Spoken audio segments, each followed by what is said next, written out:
రైతు సేవా కేంద్రాలలో ఇదివరకు ఎరువులు ఇచ్చేవాళ్ళు ఇప్పుడు ఏమి ఎరువులు లేవంటూ సాక్షి ఒక కథనాన్ని ప్రొజెక్ట్ చేసుకొచ్చింది.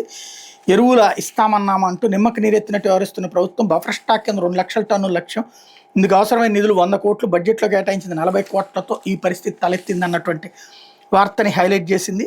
రైతు సేవా కేంద్రాల ద్వారా ఇదివరకటి ఆర్బీకేలు ఎరువుల సరఫరాకు టీడీపీ కూటమి ప్రభుత్వం మంగళం పాడుతోంది. గత ఏడాది అరకొరగా కేటాయింపులు జరిపిన మార్కెట్ ఏడాది పూర్తిగా నిలిపివేసే దిశగా అడుగులు వేస్తోంది. కారణం బఫర్ స్టాక్ స్కీమ్ కింద ఎరువుల నిల్వ కోసం ప్రభుత్వం కేటాయించిన నిధులు ఏ మూలకు సరిపోకపోవడమే కారణమని చెప్తున్నారు. సాగు ఉత్పత్తులు, సంక్షేమ ఫలాలు గ్రామ స్థాయిలో రైతుల ముంగిట అందించడమే కాదు, రైతు సేవలన్నీ అన్నదాతల చెంతకు చేర్చడమే లక్ష్యంగా వైఎస్ జగన్ ప్రభుత్వం 5 ఏళ్ల క్రితం ఏర్పాటు చేసిన వీటి నిర్వీర్యం చేయడమే లక్ష్యంగా అడుగులు వేస్తోంది. రాష్ట్రంలో ప్రభుత్వ పరంగా ఎరువుల సరఫరాకు AP market nodal ఏజెన్సీగా వ్యవహరిస్తోంది.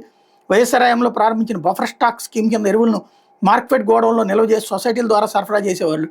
YS Jagan ప్రభుత్వ హయాంలో సొసైటీలతో పాటు ఆర్బీకేల ద్వారా సర్టిఫై చేసిన ఎరువులను గ్రామ స్థాయిలో సరఫరాకు శ్రీకారం చుట్టారు. ఫలితంగా రవాణా, లోడింగ్, అన్లోడింగ్ ఛార్జీల కింద బస్తాకి 20 నుంచి 50 వరకు రైతులకి ఆదా అయ్యేది. ఇలా 4 ఏళ్లలో దాదాపు 60 కోట్లకు పైగా ఆదా అయింది. గ్రామ స్థాయిలో నిల్వ చేసేందుకు రవాణా, లోడింగ్, అన్లోడింగ్, హ్యాండ్లింగ్ ఛార్జీల కింద ఏటా 80 కోట్లకు పైగా ఖర్చు అయ్యేది. ఈ భారాన్ని మొత్తం వైఎస్ జగన్ ప్రభుత్వం భరించేది అన్నటువంటి వార్తని హైలైట్ చేశారు.